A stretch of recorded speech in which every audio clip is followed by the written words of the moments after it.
For starters, I want to say it's nice to start a video with this size of stack, which are the books that I finished this month instead of the books that I'm in the middle of. So obviously I had a really good reading month in July and I can't wait to talk about the books. Grab a drink and let's get right into it.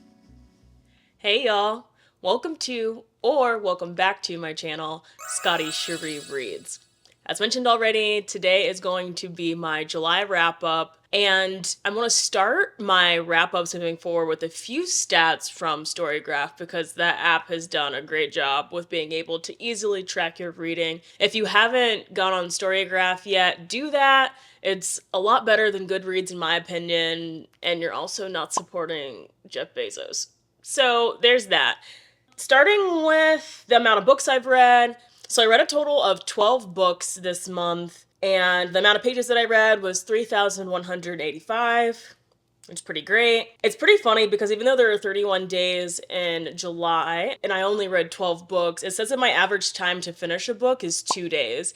So you can tell that with my reading, when I pick up a book, I devour it in a day or two, and then or there might be a couple days that I don't read, and then when I pick up a book, I do finish it really quickly. I think that was also very much the case because the Olympics started at the end of this month, and I've been not reading as much towards the end, which you can kind of see in my July Noir, which is linked up here. What else? I read 75% fiction this month, 25% nonfiction. My main or top 5 genres are horror, true crime, thriller, mystery, and crime, which makes sense. July Noir, that's what that's all about. So hit all of those things. Another interesting fact is that I read 6 audiobooks. So this was the month of like tandem reading for me. I had a lot of fun of reading the books physically and listening to the audiobook at the same time for a more immersive experience. And that was really cool. My average star rating was over a 4, so it's 4.18 stars. So overall, not only in terms of quantity but quality for this month was really great. That's pretty much for stats, so let's get into a quick wrap up of what I ultimately read for the July Noir. Alright, so really quickly before I get into a quick wrap up of my July Noir reads, obviously I have a little guest back here. Her name is Luna. This is one of my 2 cats, and obviously she's sleeping, so I'm not going to disturb her, so she's going to be the little bit of a distraction for this video. Just so you guys know, yeah, her name's Luna. But okay, I'm gonna go through this really quickly because as I've said, I have a full-length vlog that goes into depth about each of these reads and my feelings and thoughts and ratings. So if you're interested, go back and watch that vlog, which will be linked up top and linked in the description box below. So just a quick reminder for July Noir, which is a readathon, a 2-week readathon that is part of Blackoween, which is a bigger month-long read-along that happens in October, which is hosted by Bree over at Locked Booktition. For this July Noir portion of Blackoween readathon, I decided to do Joe's Library.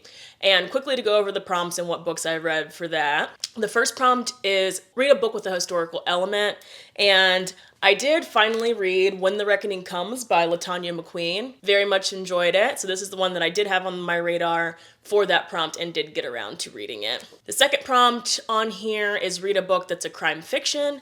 And I read the one that I had listed, which was All the Sinners Bleed by S.A. Cosby, and really enjoyed this as well. The third prompt is to read a book by an Indigenous male author. What I originally had set out to read was The Only Good Indians by Stephen Graham Jones. However, the Olympics started and I wasn't reading as much as I normally would. I instead chose to swap to one of Stephen Graham Jones's novellas, which was Mapping the Interior, so I could hit my marks and still read a book, but this was a quick novella and really enjoyed this as well. For the fourth prompt, it was read a book by a Black male author. What I originally intended to read was The Changeling by Victor Lavelle. However, as mentioned before, I got a little busy, so I overlapped this prompt with another one. For instance, S.A. Cosby could fit that because he's a Black male author, so instead of picking up a whole other book for that prompt, I overlapped, which is completely fine. And the second one, which is the fifth prompt, which was read a book with a musical element, I read, which I set out to read originally, was The Violin Conspiracy by Brendan Slocum. And this one could also count for read a book by a black male author because he's a black male author. And this one was really interesting. I like the audiobook for this a lot. And lastly was a free space. So I originally intended to read Amari and the Night Brothers. I am still in the middle of this, but I obviously didn't finish it before the 31st. So instead, I picked up Parable of the Sower by Octavia E. Butler and read that for the free space this month and enjoyed it quite a bit. And I finally got to an Octavia E. Butler. That was pretty much it for July Noir. Like I said, if you want my full thoughts, just go watch that vlog. And now we're going to get into all of the other books that I read throughout the month of July. So aside from the reads that I already had planned out on my TBR for the July Noir, I decided that this was a month that I just wanted to pick up whatever I wanted outside of that readathon, which was really fun. At the beginning of the month, I actually took a road trip. We went from Arizona up to Moab, and then to Breckenridge, and then we went through Telluride to come all the way back to Phoenix. And it was a really fun road trip, and on the way there and back, my husband and I decided to listen to audiobooks the whole time. We had to pick something that we both liked, and an easy one to go to is investigative journalism, is what we both really like. So we decided to pick up and listen to two other of Jon Krakauer books. We've read Into Thin Air together before. So then we decided to pick up Under the Banner of Heaven, which, when I tell you what the content is, it makes sense because we pretty much are driving through Mormon country, which the story is pretty much all about that religion. And then we enjoyed this one so much that afterward we decided to listen to Missoula. This one was pretty heavy. I mean, they both kind of were, but to start, let me just give a quick synopsis of Under the Banner of Heaven. This one basically tells the story of a murder. So this is the intriguing, investigative journalism thing that's going on, because there is a woman and her infant who's completely slaughtered and murdered in their home. And there are suspicions in this town of who potentially did it in this Mormon fundamentalist world. Aside from that intrigue and that story that we're dissecting, and we go through the trial and everything of these two brothers who committed this crime, on the other side of it is just history of how Mormonism was founded, what it looks like now when there was a split from Mormons versus Mormon fundamentalists, what those differences look like. It dives into how polygamy is a thing that in some areas of Mormonism or Mormon fundamentalists, for the most part, have multiple wives. Obviously the wives can't have multiple husbands, but that's a conversation for another day. And it also goes into, which I think was really interesting in the trial, of how it was difficult to rule if these men were insane or not, because then it draws in this bigger picture where it's is any religion or any person that believes in the religion, are they sane or not? And I just think that Jon Krakauer does such a great job with, one, his investigative journalism, and the amount of time and research he takes for these books is insane. And two, it's not all fact heavy. He makes it so approachable. For one, you learn a shit ton of information and you're engaged and having fun the whole time. So yeah, I don't want to say anything else about it because I feel like it's just a ride and you want to learn yourself. I don't even want to spoil anything. Well, I don't want to say spoil because, this is really a story where a woman and her baby lost their lives. But it kind of starts off, if you don't know the story, then I don't want to ruin it for you because it's interesting to see it unfold throughout the book. The audiobook is fantastic. I suggest listening to it versus reading it. It's very immersive. Like I was saying, we were driving and we would pause and have conversations about it for a good 10 minutes. So it took us a little while to get through it, but we did get through it within the first leg, getting up to Moab and then going to Breckenridge. We pretty much finished it in that drive. So yeah, that's Under the Banner of Heaven. And then when we were leaving Telluride to come back to Phoenix, we decided to pick up another book by Jon Krakauer, which was Missoula, and it says Rape in the Justice System in a College Town. So my husband is actually from Bozeman, so this is kind of hits home for him. I mean, he didn't go to this school or anything, but, you know, his brother lives in Missoula. So it was just really interesting. This one was really tough to listen to. So I want to say this audiobook specifically is for everyone because it is graphic scenes of people telling their stories of getting sexually assaulted. And it's pretty brutal, and I think that's the point of it, because it goes from one story to the next to the next to the next to just show how prevalent this is in this community and also how prevalent it is in the world as a whole. Like I said, Jon Krakauer does such a great job with keeping it engaging. You learn a lot. There's a lot of stats in here that make you almost drop your jaw. And I know a lot about this and invested a lot of time into this and have, volunteered in college at some of these crisis centers and stuff. It hits really close to home as it does for most women, unfortunately. But yeah, I think it was well done. But take your time if you're going to read it. We didn't, it was okay. There were points where we needed to pause it and, it almost is kind of scary and eerie reading it because it just feels like someone's kind of watching you like some of these other people feel in these situations. But yeah, it's really good. So these are the two that we started with this month, 2 audiobooks, 5 stars. Both of them are great. Pick up Jon Krakauer if you are interested in investigative journalism. All right, the next one I picked up was a quick and easy read, but it was one I was really excited about, and that is Magnolia Woo Unfolds It All by Chanel Miller. So, sorry, I'm going to put this down because I feel like it's glaring everywhere. Chanel Miller is the author of Know My Name, which is one of my all-time favorite nonfiction reads. If you haven't read that book, please go pick it up. Her writing, not just the way that she told her story, but her writing in that book was so immaculate that when I found out that she actually wrote a children's novel, or a little children's book, I decided to pick it up. So I got it from my library right away and just read it in a day. And it was so cute. So basically this story is about Magnolia Woo, who's a 10-year-old. Well, actually, she's 9 and turns 10 in this book. And her parents, who are immigrants from China, I believe. I'll put it down here if I have the ethnicity wrong. It's been several weeks at this point, but I believe she's Chinese. And her parents own a laundromat in New York City. And she takes all of the lost socks and she pins them on this bulletin board in hopes that when people come back, they will retrieve their lost item. However, that doesn't happen very often.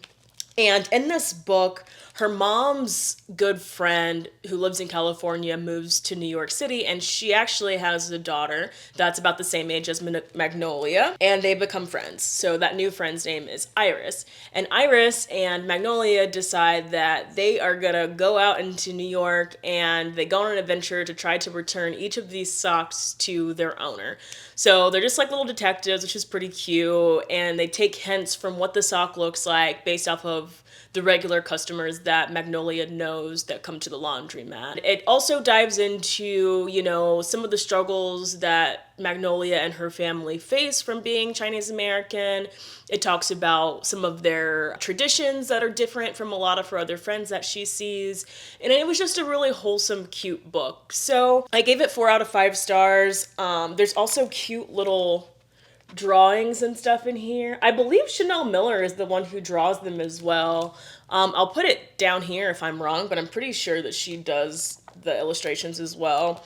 But yeah, as always, her writing was great. This book was cute. I would say pick it up. It's a quick one. The next one I pick up was a real spicy read, but it was so good. And that is Only for the Weak by Natasha Bishop. And as I've talked about, I'm kind of getting to my romance bag. It's hit or miss sometimes, but this one was a solid knockout of the park. It was so good. It was messy. So the premise of the story is that the main character, her name is Janelle, and she is going to her sister's wedding in Tulum. So they're going to be there for about a week. So it's a destination wedding. However, her sister is marrying her ex, which is pretty wild. She's the maid of honor, obviously, for her sister, and she's having to go as a single woman to this destination wedding to basically get her sister and her ex married. So already messy as hell. However, the groom's best friend, who she didn't really know very much, like when she was dating the groom, who's her now ex, his name is Rome, and they basically make this commitment to like hook up for just that week while we're there. But obviously feelings get attached, and I don't want to spoil the book because it's a pretty short read. I read it in one sitting, but it was great. Like, this was, I think the last book that I read was 7 Days in June, and I was like so eager for that one, and ultimately it was a pretty big disappointment for me. But this one is exactly what I like. So for anybody who reads romance, let me know in the comments like what's similar to this book, because this is exactly what I'm looking for. So if you're interested at all, go pick it up. It's quick, it's spicy. Rome and Janelle, they're great. I realized I don't think I gave my rating for that, but if you couldn't tell, that was a 5 out of 5 star. I read it, I just got it from the library and read it, but I'm going to buy a copy because this is a book that when I'm in a slump or something, this is one that I would definitely pick up and read over and over again. Like, it's that good. So yeah, loved it a lot. The next one I have here is kind of an accident. I got the graphic novel edition of this book instead of the regular book. I saw it for sale on Book Outlet when it was like the $5 sale or whatever, and that's Long Way Down by Jason Reynolds. I have not read the actual book yet, but I decided to pick this up and read it because I could do it in one sitting, and I can't wait to read the next one. I'm gonna give like a month in between so that I kind of distance myself from the story a bit so I can have a definitive like feeling about both of the like ways that this is written, whether I like it in like the prose, like almost poetry format in the book versus the graphic novel. However, a quick synopsis about this is our main character, Sean. He witnesses his older brother shot and murdered on the streets in his town. I think, is it New York? I want to say it's New York. I'll put it down here if I'm wrong. And obviously there's a lot of grief. His mom is not dealing with it well, as any mom wouldn't, obviously. And he finds his brother's gun, basically, and is thinking about potentially, you know, shooting the person that he thinks, he doesn't know for sure, is his brother's murderer, because that's what, you know, the street code is. Like, you take a life, you know, someone comes and takes your life, and that's just kind of how it goes. And on his way down the elevator, because he lives in an apartment where he's up on a certain level, on his way down, I think it says there's 7 floors, it stops and someone, real or imagined, he meets and has a conversation with him, talking about his brother's death and like what his plan is to go murder this other person. And that's all I want to say. I think that that's pretty much it. That's a good premise, and I don't want to ruin anything else, but this book was so moving.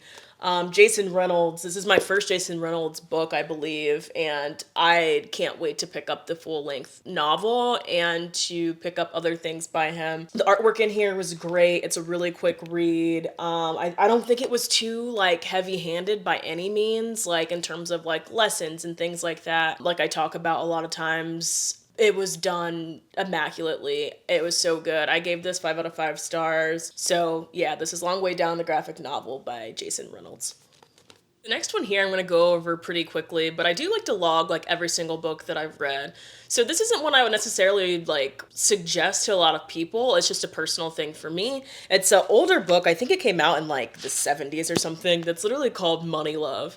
And it's interesting because my father-in-law and his father have read this book, and like everyone who's read it has like signed this book, and he gave it to me to read, and I just love that family heirloom in general. But I mean, honestly, I got a bit more out of it than I thought that I was going to, because I'm not a person that reads like nonfiction, like self-help books at all, but it was super quick. It's only like 100 pages, but the main thing that I got out of it was kind of, you're gonna make money from doing the things that you like doing, and you're gonna have a fuller life if you do a job or work a job that you enjoy, and you feel like is your passion, and the money will come, you know. And I do really believe that. I think that it comes at a cool time when I am, you know, starting this YouTube channel and like kind of figuring my stuff out here. It's like ultimately, yeah, I would like this to be my career, you know, talking about books, whether it's just on BookTube or if it's starting a book blog or in whatever element. And I have dove into that pretty head first this year. So it was a cool book. Yeah, that's just Moneylove. Just a little quick shout out to this book and to my father-in-law who had me read it. Alrighty, and the last book that I have here to talk about for the month of July was a really good one, and that was Friday Black by Nana Kwame Adjei-Brenyah. This sounds familiar. This is the author of Chain Gang All-Stars, which is a novel that I read earlier this year and really, really loved. And same thing with this. This is a 4, or I almost think like 4.5 out of 5 stars because I can't stop thinking about this. It is a short story collection that is kind of about like the Black experience. And it's kind of like Black Mirror-esque. And there's a lot of like the Black experience. There's a lot about Black violence, specifically in America. There's a lot about capitalism in America. And yeah, I really don't want to ruin much because it's really easy to ruin these little short stories. Obviously, it's really small. But I'm thinking of doing like a individual review so I can go over each individual short story and give my ratings and thoughts and stuff, maybe even have some spoilers in there just to have some discourse about it, because when I finished this book I immediately went to BookTube and was trying to watch videos of how people interpreted it and just people who were having conversation about these short stories. So I want to open that up again, and I didn't see a shit ton like on BookTube, so I'd like to open that box and try to get more people to read this short story collection because it was really good. Just really quickly, I did want to kind of throw out some of my favorites. So the first one is really good, The Finkelstein Five. That's one anyone should read and pick up and talk about. I can talk about that one all day. And another one I want to talk about is Zimmerland. It's this kind of like almost amusement park that like white people can pay into to kind of be like a George Zimmerman, where they can go and just like shoot this Black person, and Black people, this is like their jobs to come and do this like this fake like immersive experience to kind of get the white man's rage out. So that's an interesting one. And then the one that's titled Friday Black is a conversation on Black Friday and in an eerie way, and talks about the horrors of capitalism and consumerism. So yeah, Nana Kwame Adjei-Brenyah has become one of my new favorite authors, and I think that he is great. He seems like a really cool guy. Like I said earlier this year, I met him in person and went to the book signing. And yeah, I'm just trying to shout him from the rooftops because I haven't seen a lot of people talking about him aside from Chain Gang All-Stars. And yeah, so I'm very, very, very excited to see what else he puts out because I will definitely run and pick it up immediately. All right, so that's it. That's all. Thanks for tuning in to another of my videos. Like I say all the time, it means the world to me. If you enjoy what you see here, please help a girl out and like, comment, and subscribe. It helps me out significantly. And I will catch you in a video in the next couple days. Let me know in the comments down below what your favorite read was for the month of July. Talk to you soon. Bye.